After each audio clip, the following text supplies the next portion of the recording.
Hey there, CineManiacs, how's it going? This is John Matthew, and you're watching CineMania 24/7, the channel dedicated to movies, music, physical media, books, video games, and pop culture.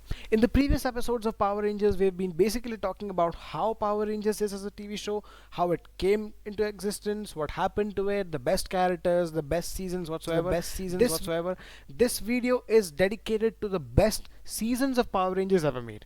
I've combined over 4 seasons from different eras across Power Rangers, of course, arranged in chronological order, and you'll be getting to see my reasoning behind why I love those TV shows. A lot of the TV shows I could not really add into this video because of some personal complications, but nonetheless, I might do them in my blog sometime in a different way. You can go read my blog below as well, the link's given.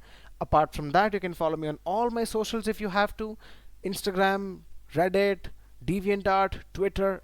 All the links are below, go check them out. Besides, I'm also opening up my online store very soon, so be prepared for that. My book is already on sale for Amazon, the links given below. Nonetheless, guys, we have to start this video on a very positive note, so please subscribe to my channel because it helps me more. The videos are already doing wonders, as I can see, so please help me out by subscribing more. Nonetheless, guys, let's begin on a more phenomenal note.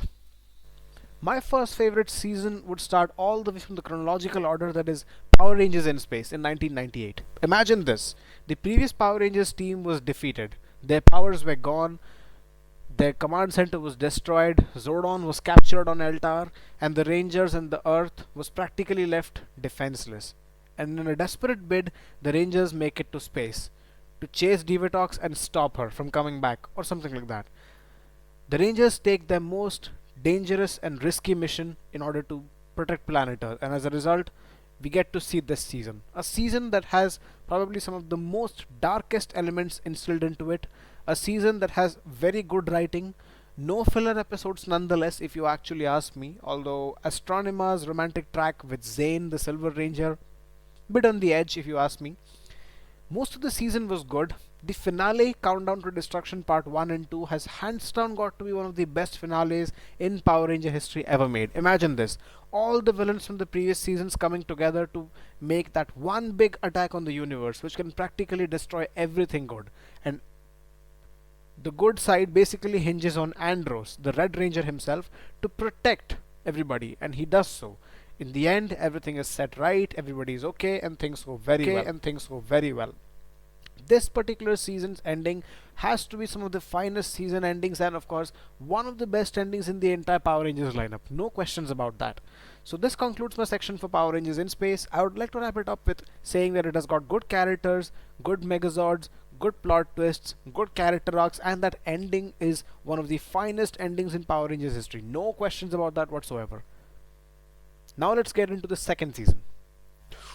Alright, second season would definitely be Power Rangers Dino Thunder. It's like a direct continuation to Mighty Morphin Power Rangers, with except the fact that Tommy Oliver is now in the next stage of his life. He has gone away from his high school, college phase, and now he's a teacher at a high school, and he's interested in dinosaurs. What I don't understand is that he was actually a stock car racer in the initial episodes of Power Rangers Turbo, and now he becomes a teacher. That does not make sense. Nonetheless, he is working on Dino Gems. He hires a nascent team to become the Power Rangers. They fight off against a dinosaur human hybrid, and they win.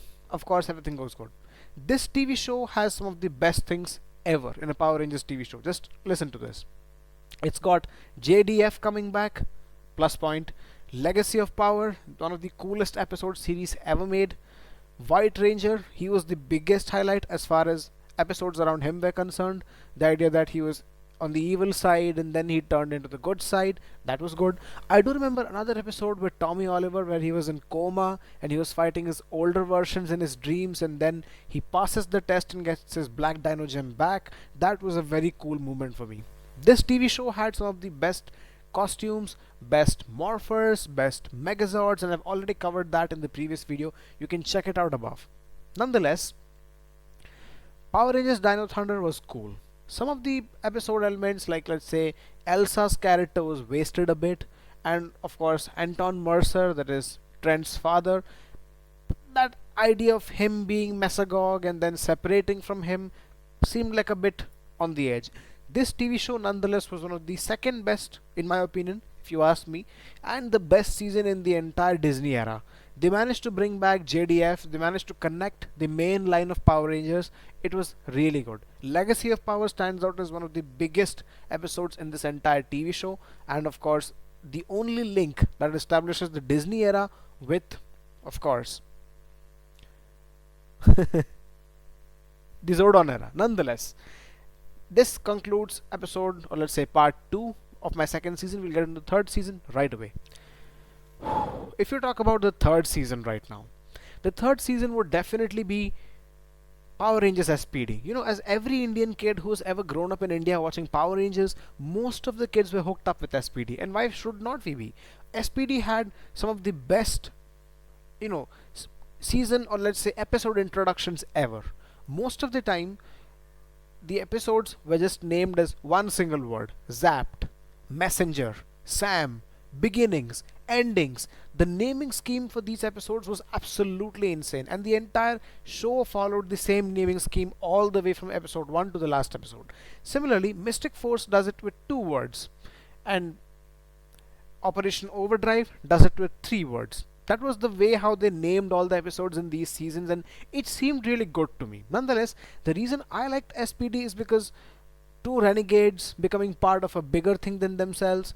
One of the renegades becomes the leader of the team. He learns what leadership is like. He at first acts like a snob, then gets along well with the other teams, does well. Nonetheless, he also becomes close to the Shadow Ranger. Shadow Ranger has a very different arc of his own because he lives with the guilt of practically losing to Grum and his forces. It's like a personal vendetta between the two.